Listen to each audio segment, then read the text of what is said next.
महंगाई के चौके छक्के।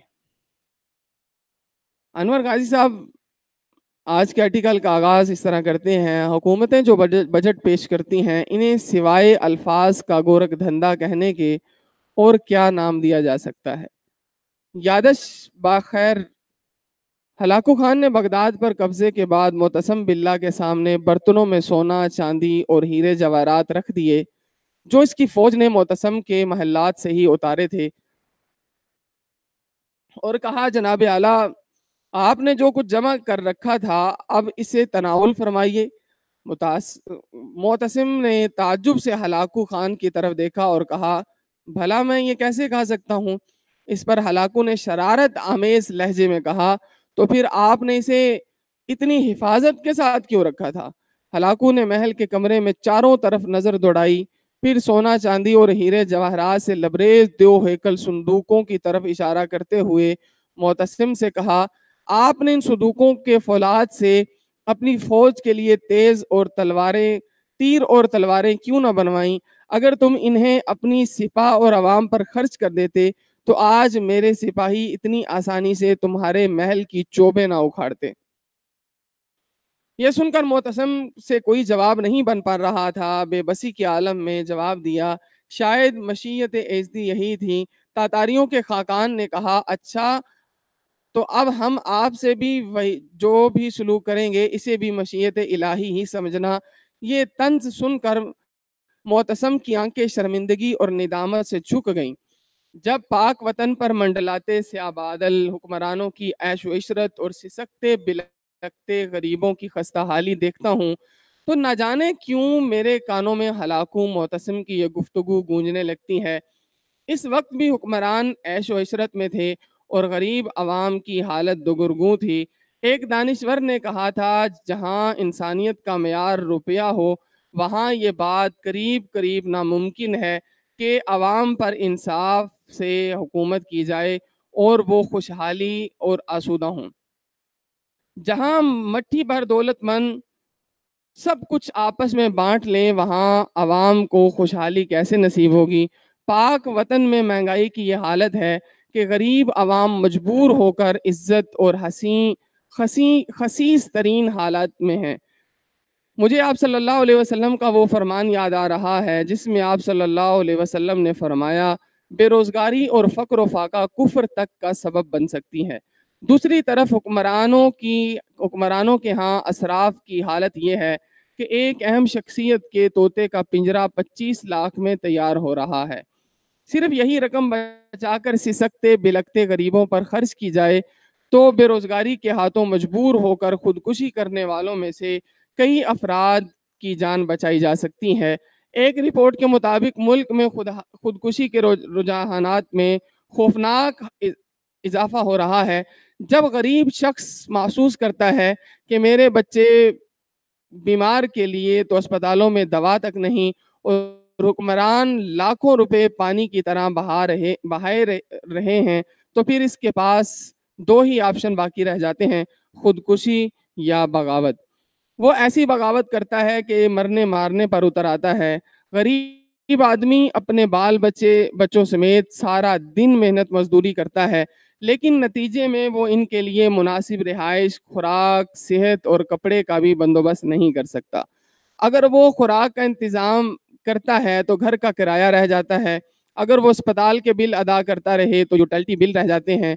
इस मुंह जोर और बदतरीन महंगाई की वजह से गरीब आवाम जिंदा दरगोर हो रहे हैं।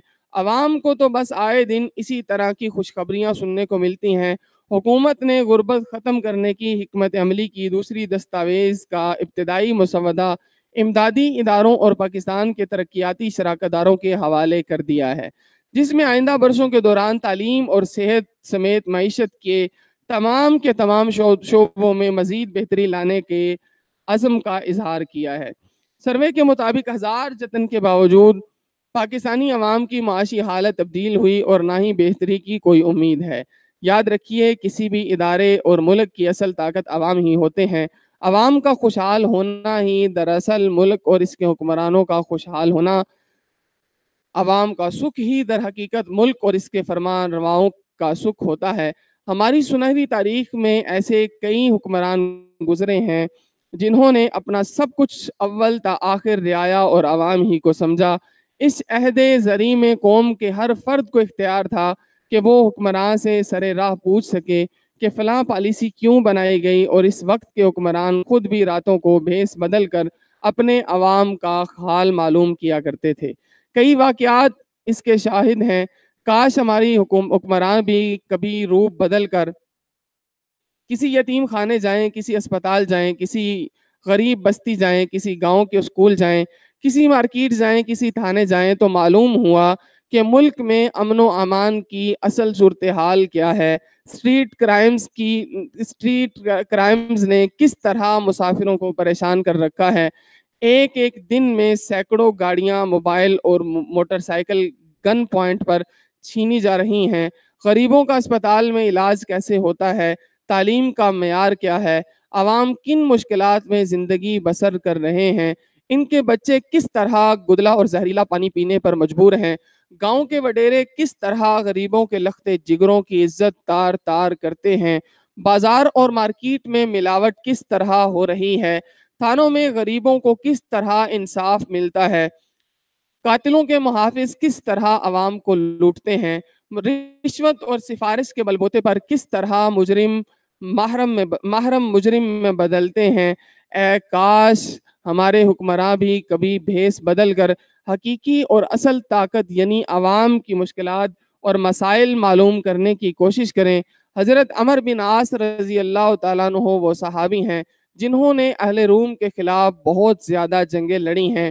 ایک دفعہ کسی صحابی نے عمر بن عاص سے کہا، میں نے نبی صلی اللہ علیہ وسلم سے سنا ہے کہ رومی اہل یورپ قیامت تک رہیں گے۔ اس پر عمر بن عاص رضی اللہ تعالیٰ عنہ نے کہا، اگر ایسا ہے تو پھر اس کے چند اسباب ہیں جن کی وجہ سے یہ باقی رہیں گے، اور ان میں سے ایک یہ ہے کہ ان کے حکمران عوام اور غریبوں کا خیال رکھتے ہیں۔ آپ خود سوچیں، جہاں غربت آداب تہذیب مٹا رہی ہو اور مہنگائی کے چھکوں پر چھکے لگائے جا رہے ہوں، وہاں امن و خوشحالی کے پھول کیسے کھل سکتے ہیں۔